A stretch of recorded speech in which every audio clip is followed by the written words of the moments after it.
Mais ce qui le l'a pu bengi au pays équipe mais il y a artiste mort bengi au pays que ça la feature net artiste moko disait les couture le bani boya OK bo futinga caché na na ina yimbitsi yo yimina tijana na future caché ah oyoki oh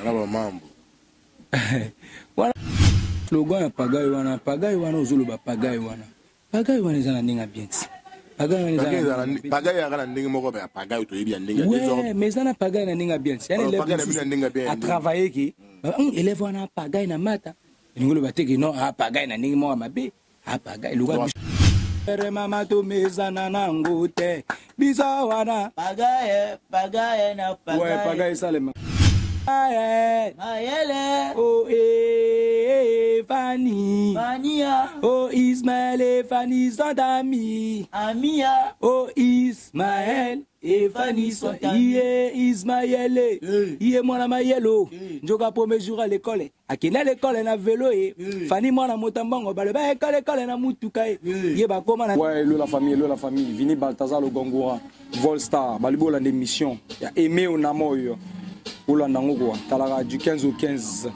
Volstar Pagaille Bana Mononse Bana Congo Bo s'abonner 15 TV hein Volstar kuna kitoko makasi Aimé Onamoy Yé simi makambo nyonso et puis keso kitoko voilà na kena ngai wona kena ngana mboka kuna kwango fele kuna nyoso surtout moi c'est azalaka suivez vos stars actuellement l'émission très impactueuse de la business chagounduleuse pra vos stars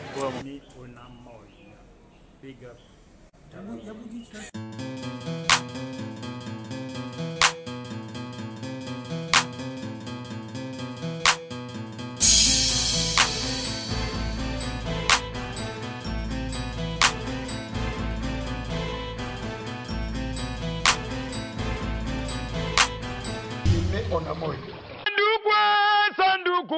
sanduku yetonda makambo ebele sanduku ya roga misilele sanduku yetonda makambo fongola na gati tomona sekele oye bachaki pwena fiya roga misile bakokufa pauvre pona roga pona tatoyo bakokufa pauvre Aimé Onamoy Nina na Seigneur pardonne pona zana koma Yabolingo na yo Aimé Onamoy. J'oublie pas mon frère Aimé Onamoy. Hein? Kotoza mon frère Salem Big. Na manuscrit ya bolingo Chimene Moutouari Alex Dispele yoza signature. Ici c'est Roxy Eclipse Extra Musica. Balbike Aimé Onamoy.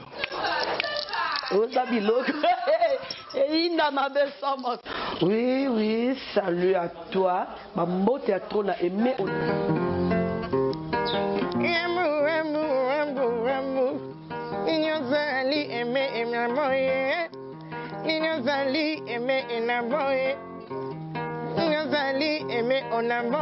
L'émission Volstar, toujours dans votre émission Volstar avec la chaîne de préférence et la chaîne d'actualité en temps réel du 15 au 15 TV avec moi-même, le chroniqueur Mambo Aimé Onamoy.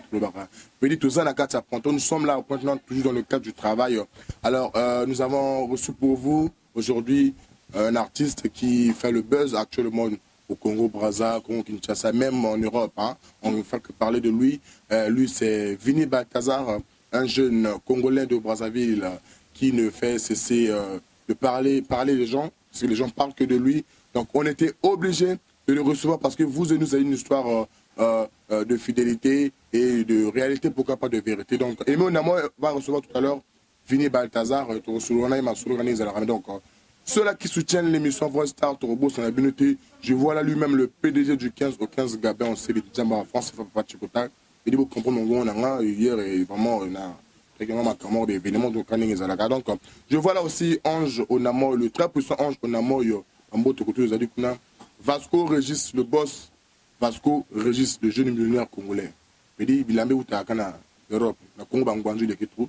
boss Vasco Regis Simplice mon cas sous une jambe sponsor officiel Maman Gambo SP Laura Penza Kanzi pardon vous tous là où vous êtes je vois aussi derrière la caméra Vishnu Ayeka prenez l'histoire bah moi tout côté donc on va recevoir Vini Baltazar tout à l'heure Tendresse Moani le boss Emmanuel Motoli Bambote côté aux adipina alors si Ayeka Vishnu peut prendre déjà au moins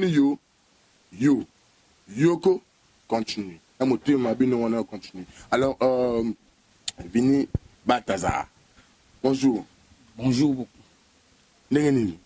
non qui mène Angola Nzambe kaka yo puis kandiza alors Vini Baltazar et Sengonanga ils ont au yo lelo à côté nanga et puis na émission Voice parce que tu es un jeune courageux d'abord je te félicite pour ce courage là un jeune pagailleur ah d'accord jeune pagailleur voilà un jeune courageux c'est-à-dire dans un sens où tu as su vraiment au télé ça me lourd au et lelo on en parle en fait alors Vini Baltazar tout le monde est en toi but à mes amis ouais arrivé dans un ponton but vraiment arrivé dans les années premièrement il y a prestation dans la Bira prestation tout à l'heure on a 18h 19h on a prestation dans la Bira et bien il y a des fans Gongoran Wolverine nyonso ya kaibeli pagayo na pagayeuse ya kaibeli tout à l'heure on a manifestation dans la showcase alors Vini Baltazar l'émission Voice Star net ba ange na moi ba sous une gens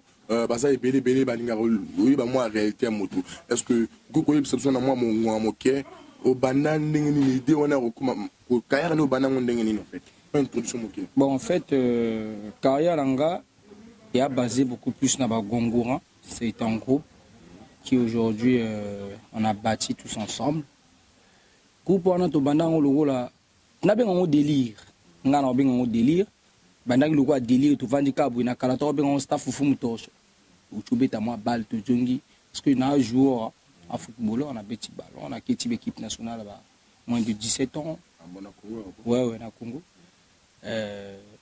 yaki logo délire to utubola to sisi to yembi to salimo agitation tu vois et du coup to komaki ko koma trop un peu trop la culture to petit photo yemba so to petit photo yemba tina niveau à ce que moninga na somo ba perda ki kokonae apera kokonae to kina na matanga wana to beta le seba de ouf tala nga natif de Wendy a beta le seba en plus na famille na nga na don musical là Kilambongo papa Kilambongo Kilambongo le papa na nga musicien papa na nga pala musicien JC Madova bon toi bandi j'ai cette nouvelle griffe na bazar en poyo parmi les créateurs, JC Madova.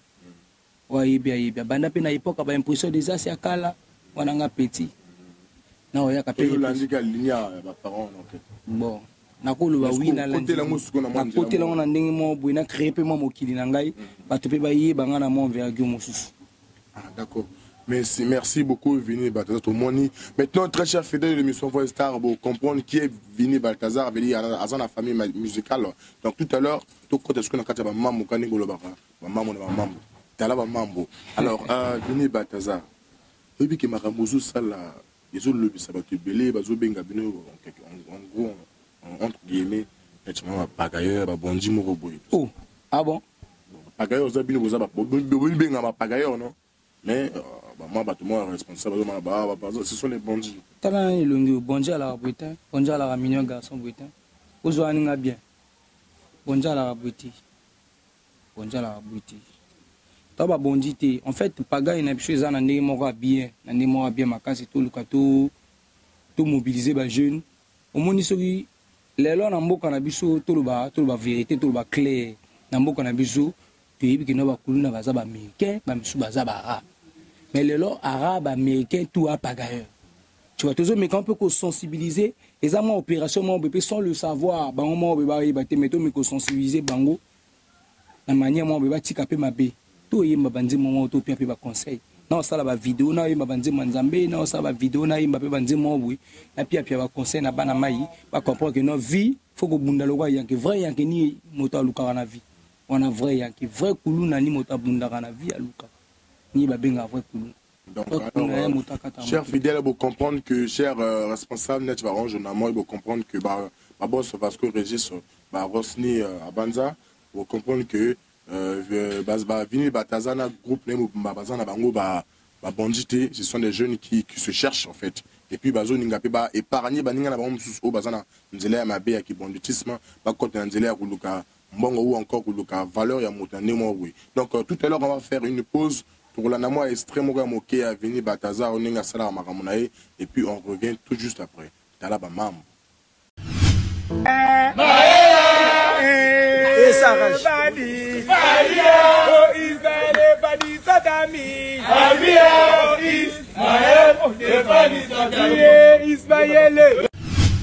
Je crois que l'élément a fait plaisir à Rosny et Banza. Je vois là aussi la famille Tronga, Namoni Jorteli Ngambou, Namoni aussi Tronga Vanessa, la famille Tronga n'a pas de côté aux alliés. Les mots ça plaisir, les mots ça plaisir na c'est grand pio, c'est aussi une job sponsor officiel. La famille Njon Linan Job ne tout. Je crois que Boninga Vini Botunanga mais Garo Aza Salani. Alors Vini Balthazar. Est-ce que vous avez vu Osana Nama Motozo produit la vidéo est-ce que vous avez fait nous fonctionner quoi? En fait, Bisso, toi, on a Motozo produit Bisso à niveau de la vidéo. Si tu as une production à niveau de la vidéo, parce que musique, on a mis un peu de production parce que bateau bana simananga ba se retrouver parce que faudra pas que bomo na kanga nana bateau pe bana simananga 100 francs moi 200 300 na ba bananga ni ba li ba ganga kapé on est là qu'on a ngi jomo valeur on est là qui maman donc toi na Motozo produit c'était seul manager à l'IAT en déplacement pour la négociation ma contrat mon oui tout ça là à travers un téléphone la vidéo na téléphone très poussé iPhone très poussé voilà pourquoi bah image de qualité quoi. Est-ce que vous avez un producteur qui vous fonctionnez comme un bongo vous avez est-ce que vous avez un compte YouTube est-ce que vous avez un compte professionnel Instagram bien sûr, parce que moi on a le coming internet bien sûr nous avons des comptes on a un compte Instagram pour batoyer les Gongourans compte YouTube les Gongourans et compte YouTube tout fond là il n'y a pas très longtemps on n'a pas trop d'abonnés mais ça fonctionne quand même. Ça va très vite. Est-ce qu'aujourd'hui on peut dire que Vini Balthazar ni papa oyo lamba oyo moi nchombo oyo asumiango mbongo ya mosala oyo sala bandisi ka? Bien sûr. Na blog ebele na sombi kutu na mbongo. Yusko kashino ya rani. Combien? Ah, kashina ngaba. Kala ba mambo. Te kashina ngaba loba na télé te. Oh, benka na chombo na police. Iloko na yo bango loba te po moto mosusu ko za fait na posa na yo. Mais on a 10 millions à Kimisi Bato aussi. Parce qu'il y a vrai au cause à tête pour le cacher. Baba n'a pas caché 20 tonnes. Oh, caché 20 tonnes. Tu as déjà mon salaire, mon niveau aussi. On a travaillé avec 20 personnes. Bato, on va pour ça. Alors, quelle relation as-tu avec les artistes musiciens du Congo Brazzaville? D'abord, commençons. Non, la relation bien avec artistes tout. Tout. Artistes tout à Congo. Pas sûr, Maramolo. Là, la relation avec l'artiste, bien magasse. Est-ce que Vini Balthazar, pourquoi le choix de Tidjane en fait? Pourquoi le choix d'être à côté de Tidjane? Est-ce que parce qu'il a le buzz actuellement, ou c'est parce que vous êtes des frères, ou c'est parce que c'est lui qui t'a sollicité? Je sais pas, dis-nous un peu cette réalité-là. Pour l'année, pasteur Andima Nzambe, qui est Satan. Pour l'année, pasteur Andima Nzambe, qui est Satan. Mais tu veux dire quoi par la pasteur pas aux appels mota Satan, mo prêcher pe li le Satan. Ah, na lingi pe Satan, ça la beauté. Mais appels na bateau yo ba prêcher le Satan, et banganga. Ba bon magicien. Et moi na le bi kamanganga, na le bi pasteur. Na le bi pasteur, so na ba kinganga ah, na le bi bien pasteur. Mais nganga pas za ko na bateau mususu ba ngama makisi nganga pas za na ti pasteur na bango. Ouais, le choix il y a dans la maman. Il y a Tidjane Mario premièrement. L'air to bandagi lissola ba vidéo, c'est le seul, je dis bien le seul. Même mon papa, n'a croire en les logos dans salati. Il était le seul. Et on croit en les logos ba gongoro ba salaki. Le même jour au Toko Monaïna studio, le même jour au Sali vidéo, on l'a envoyé. Il a posté sur ses comptes. Du coup, on a eu de la valeur devant tout le monde. C'était la seule personne. Voilà pourquoi on a s'attaché beaucoup plus naïe. et na joka ba conseil belé na par na ye na bengi mikolo yo na bengi mikolo tike gagnant quoi Mr Will Alpha Omega tike gagnant beta ola na nzala te pas ebimimba moko. Alors au salut chouette Tidiane Mario parce que il a cru en toi dès le début jusqu'à maintenant. Mais rien n'empêche bon comme tu sous bandit Tidiane peut ramoter mon bête là qui est travailler na artiste sur la bête sur le bien bon. Na vie na nini nani kozala malhonnêteté. Non, c'est pas la malhonnêteté. Na vie na nani kozala malhonnêteté. Ouais. Sur moi par exemple Tidiane aussi peut-être nengo où il faut mais tu peux aussi changer. Elle uniquement artiste mon parcours aussi mbaka ndenge il faut parce que na minute toujours tambola na vision moko. Tidiane pardon excuse-moi Vini Balthazar to banane pe boy. Tala ba mambo vérité to la vérité parce que je le aussi mbaté parce que il aussi mbaté parce que actuellement je tambola bien Jean Tidiane. Dis-moi d'abord parce que une fois tu as publié ta vidéo j'ai vu sur Instagram Fali dans le groupe il y a fan de Fali va poster quand il a vu. Imaginons que Fali a Vini Balthazar comment on a kin awa to beta pas collaboration on a coach na kati ya maison de production et un victime mais Rosana Tidiane te robo yango na robo yango te na robo yango te tu remet à dire ko kende na okende na robo yango mambo Tidiane Mario na ninga beta to so la kana ndeko yo comme na niveau moko beto ngi pende ko ko na niveau moko boye donc rien n'empêche ceux qui sont artistes, moi, je suis poussé Vini Balthazar qui est bosso, mais bon, tu as collaboration, c'est bon, et continue toujours à construire déco. Quand ils ont Congo, Tidiane Mario, à moto, c'est un jeune artiste au hasard, open, hasard ouvert à tout le monde. Il est très gentil, ça je le dis à la télé, il est très gentil, très courtois, hasard moto, vraiment. Bon, très simple même, je peux dire. Alors, bon, comprends ma recommandation de Goloba. Alors, Vini Balthazar, tu ressens ma solomoko, parfois, il faut déranger mon moqué, mais il faut déranger pour la vérité. Pour la Congo, vérité, comme Malango, polémique. Ceux qui ont la vérité, autres, ça la polémique. Non, tout ça la polémique, tout la vérité. Maintenant, nous avons ce que sur le Rana Gisèle Gucci. Ah, non, mon a été. Alors, au moins, c'est parce que Congo, Gisèle Gucci aussi, c'est un artiste qui a Tidiane Mario, ce sont des frères. Mais à un problème, je ne sais pas trop, mais ce sont des frères. Ni tout le monde a la barre sous une oui,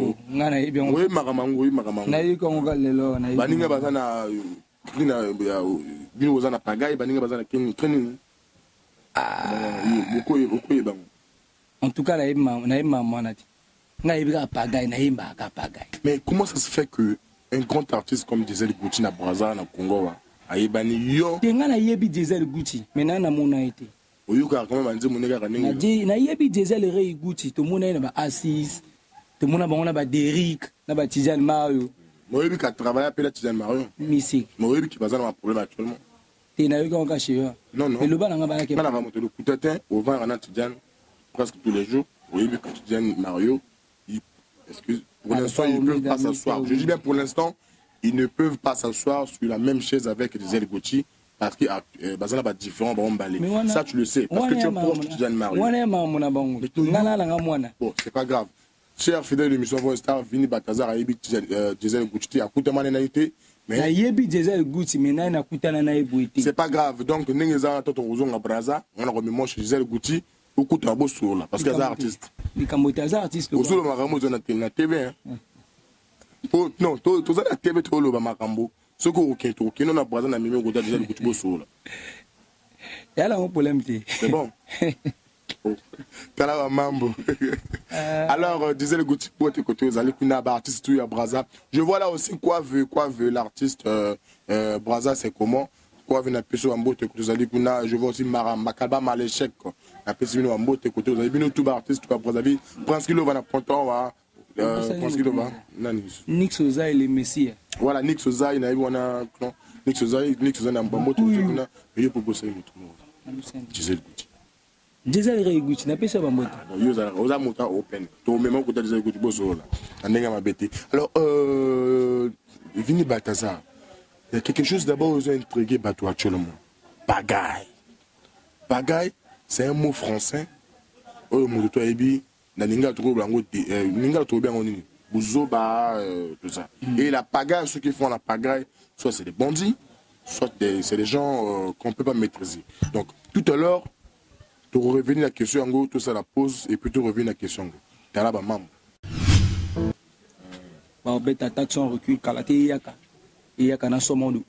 Alors, tout ça, on a la question, alors, on est dans le qui pagaille, c'est un mot français, qui est la pagaille. Et surtout, c'est-à-dire mon boulot, hein, kokoso ningi zara. Alors mon boulot c'est la moto oyo asala aza moto auto bengaka buluna bonji moto sala mon boulot. Alors bino mo choisir comment ya pagaille. Pourquoi? Parce que boyi koza ba tout bosala ka pagaille, boza ba bonji ou comment? Slogan ya pagaille wana ozolo ba pagaille wana. Pagaille wana ezana ninga bien. Pagaille a ndenge moko ba pagaille to yebi ndenge ouais, mais ça na pagaille na ninga bien. C'est un élève à travailler qui élève wana pagaille na mata. Ngolo bateki non a pagaille na ninga moko mabe. A pagaille le gars biso to pagaille. Voilà, biso ce que tout ça la musique na ninga pagaille propre ya bien. Et pagaille ya propre. Pagaille ya moro. Non, tous les côtés la côte. Tous le bango na contexte lingala. Tout le bango na contexte français. Non, mais pagaille d'abord c'est un mot français. Ouais. Le contexte français, ils ont déjà eu leur amabé. C'est-à-dire, je vais à pagailleur, c'est-à-dire à moto, ils ont des ordres, tout ça là. Ce que tu me mets, on a l'inga. Je vais à mon boulot, mais pagaille. Pagaille, autodus slogan, il y a pagaille, Mr. Will Alpha Omega, Big Celta, Sokotaza, Tidiane Mao, Chico Scoba. On dit trop comme on est. Ouais, on a papa. On a papa. Boula Makasi. Mais moto moto en Anzamé, attaque tout Satan en Anzamé. Est-ce que ça prend un intérêt pour nous profiter de succès n'a été actuel. Le succès n'a été intérêt est le côté. Même il y a ce que ça là le intérêt. Ah bon ça vit pour nous ça ni Hollande Bible Hollande. Mutoto ça la mon intérêt. Européen ça chéri 2000 3000. Pas l'Hollande système. Mais alors dis-nous qu'est-ce que tu tires de Tidiane Mario? Ça dit avantage d'une nous à côté à Tidiane Mario. Beaucoup plus ce que j'aime beaucoup plus c'est son comportement envers les gens. Il ne choisit pas à terre le cola y a boué, le cola y a boué. N'a pas été au moment c'est d'abord son comportement et puis deuxièmement ayebi kolubana moto c'est-à-dire l'idée moi à tout ça le moi ya mabe moi la mère mon le ko sala ki ona te boete sala boe à tout ça la Tidiane mabe o tshembeli na mokongo si ça jappé ça au conseil au lubana yo mais est-ce que le bio souvent le moment important à tout ça la Tidiane mabe o tshembeli na mokongo si ça ja rosulona au conseil. Mais aujourd'hui, tu es que Tidiane Mario a un problème, là, tu sais, Bino va proche, non, bon, je t'informe. Actuellement, il y a un raté. Ceux qui peut-être le barlanding va continuer sur la masse à boire, tu éviter, mais musicalement, la vie quotidienne, sur la raté, va coûter un raté. Alors, Bino Motoza proche, à Tidiane Mario. Vous êtes les. Cristiano. Hein? Cristiano Navarro va coûter un raté. Bakutana ba vestiaire bakutana après match le bien ba vestiaire donc le show yana showcase et que réayi Mario ayi ba okutana ba olekana et puis Simbate na déjà showcase oyo Tidiane Mario rebeta disait écouter parce que aga ekubima wana des ordres ko sala mobulu robima au moins que ojonga na mona biso paga na jonga na moya paga ya ndenge mabe sadi bitundu ko zala wana ba barozoka bitundu ko zala nde bayanga la moto ba luka bitumba. Ok, biso na paga. Te na lobi kaka bayanga la ya batoka mabeti. Batambe uta na côté banani côté wa. Na yebite. Yozo bomo makambo ozo kokolo ngote. Na yebite, nazo bombelo côté. Alors, je voulais revenir par dire quoi? Bozana bien na Tidiane, boninga Tidiane tout ça là, oui Tidiane na moto moko bien particulièrement nga na sina kutami trop na Tidiane, na soli peu trop na Tidiane. Je trouve que c'est un jeune qui est vraiment open, qui est vraiment ouvert, il est je pourrais dire, en fait, hasard orgueilleux, hasard très simple, en fait. Mais il a beaucoup de succès, beaucoup de buzz, mais il est très simple. Il est vraiment, vraiment simple, je vous rassure, chers amis.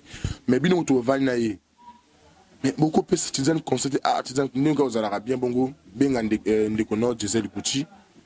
Bon, ça va être assez. Attends, on a sur la musique qui passe mon côté, mais bon, tiens, quand même, là. Mais Tidiane en a assis. Il est bien monté que Tidiane en a assis.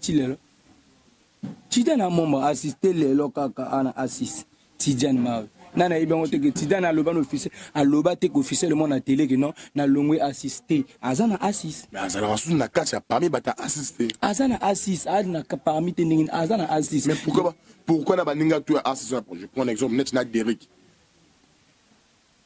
akuta ma ajouter mais bakuta na so occasion ezali nazo peso mani numéro c'est pourquoi je dis ça parce que nous sommes des jeunes nous voulons que notre musique aille en avant et puis ba jeune na biso ba évoluer mais na kati ya ba polémique na kati ya bagarre ba différente oyebi que lelo eza wa soki ba tinze Tidiane Mario awa soki ba tatize Gucci baza ba ko créer des ordres ou encore ba okene pas ni non biso ba ta interne on a été bon on a ndimbo wana j'en ai vécu même pendant un tournage d'un frère Bonnie Black l'artiste Bonnie Black l'artiste de OBS Manager pendant un clip naé batia photo ya Diesel Gucci il y avait des gens de Tidiane qui ne battent pas pagaille.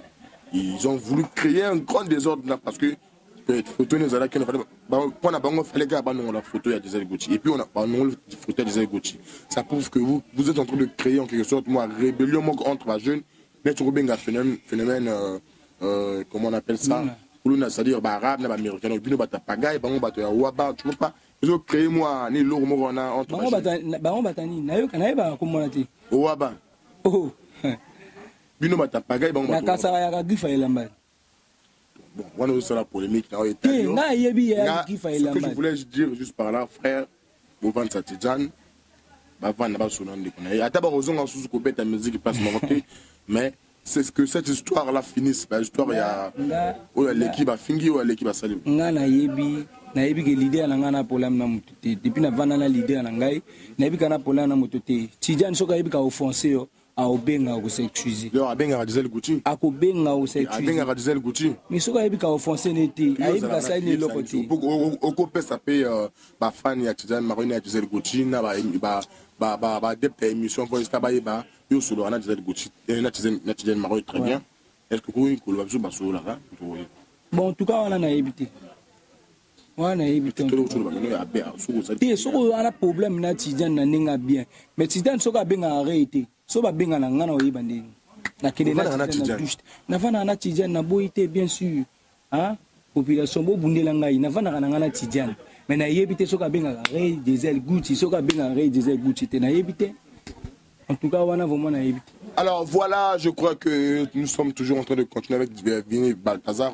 Alors comment Vini Balthazar ou Balthazar comment on a famille tout ça non na famille Ndabis Vini Ndabis Balthazar na John na Bible na ko beta même 20 épisodes à Ismaël na Nzembo na beti 20 épisodes à pour que John montant na quartier na malformation. Non siko ga wana to vanda to ra bien na quartier.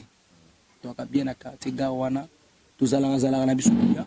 Siko eloko bato musu ba mona mabe na contexte que non na dui le quoi na juste moquer na non ils ont ambiance vraiment ba famille na ba parents na ba limisanga so peut-être ba gens na contexte mabe ils ont ambiance à quartier et je me suis levé un bon matin il est venu me voir a moto le na yimba ka des fois le la ka so na yimba na matanga na uti kop na di mbongo na nga na simisi ko ta papa na biso ya mabe papa pe akokitsa pe mbongo no pe ma pasinga liputa le 8 mars passer ngona ni yo singa papa mo ba no na boto na lesa o donc na limbongo na ko rula papa linga mbongo na nga ya mabe te papa na nga o silikate kama na biso famille o silikate na o silikate donc eko na ko silika yo suka na kana ninga famille wa suna ma mozolo o banda ka bo après o lo ba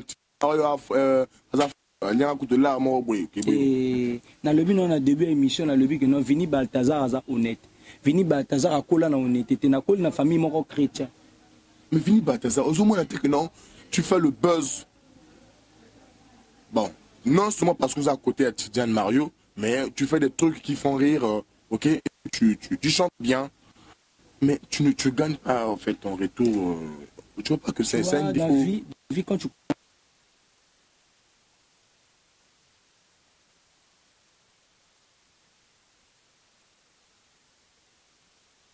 toi-même le pitch on n'a pas bon faisons Egoïa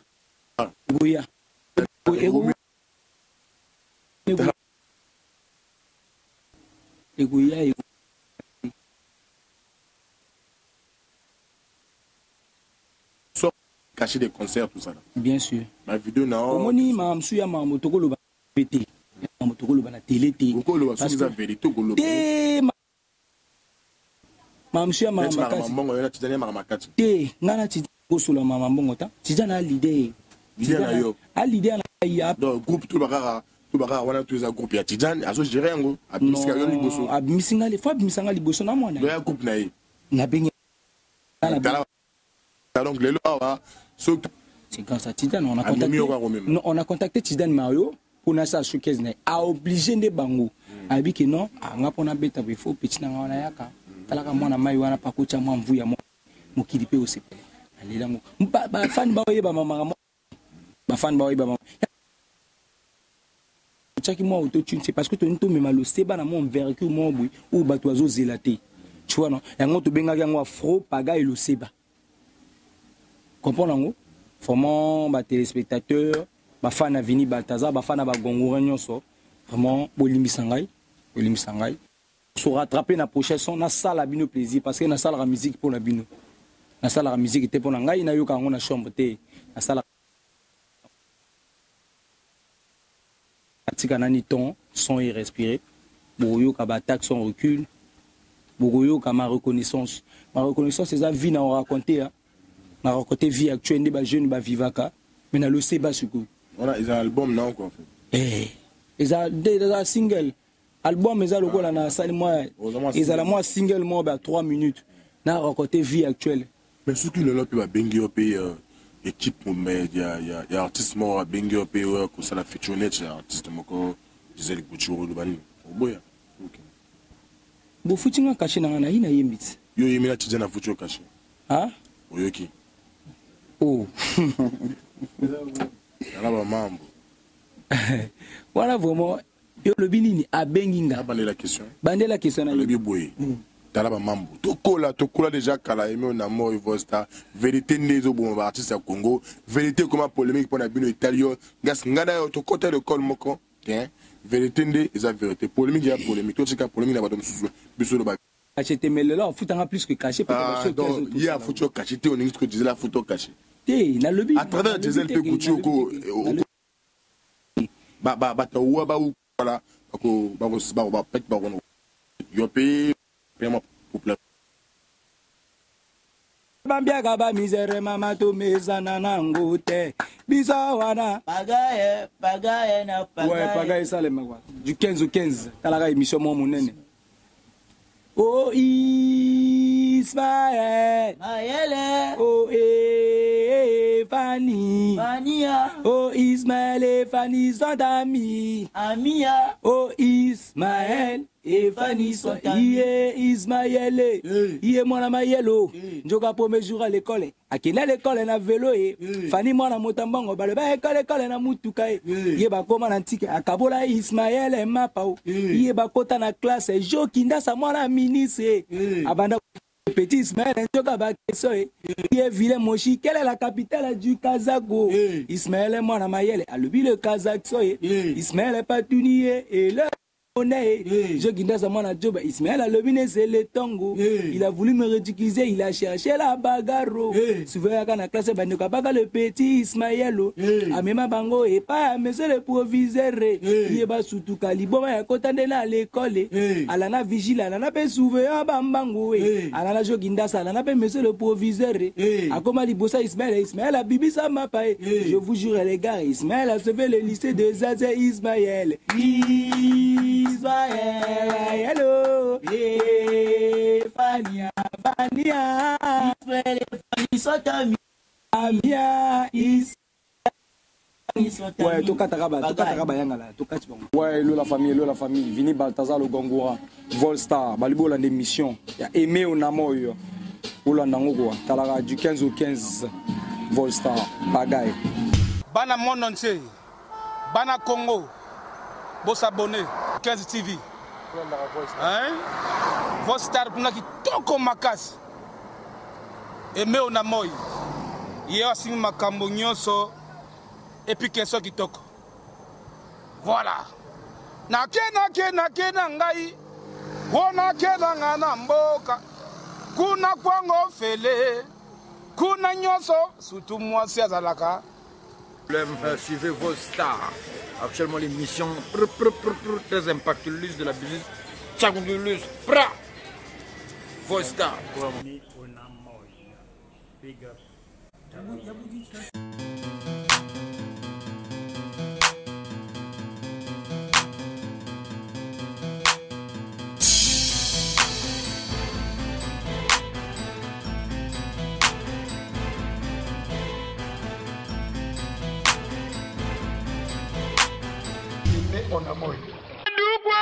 Sanduku, sanduku yetonda makambu ebele, sanduku ye roga misilele, sanduku yetonda makambu fongola na gasi to mona sekele.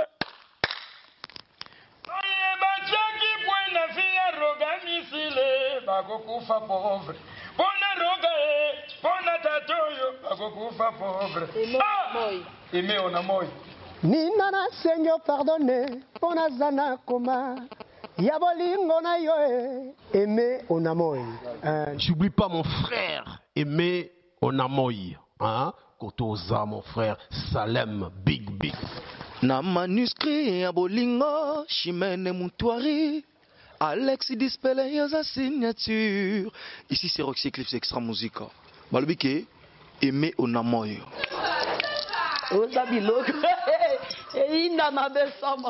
Oui, salut à toi. Ma motte à toi, là, aimé.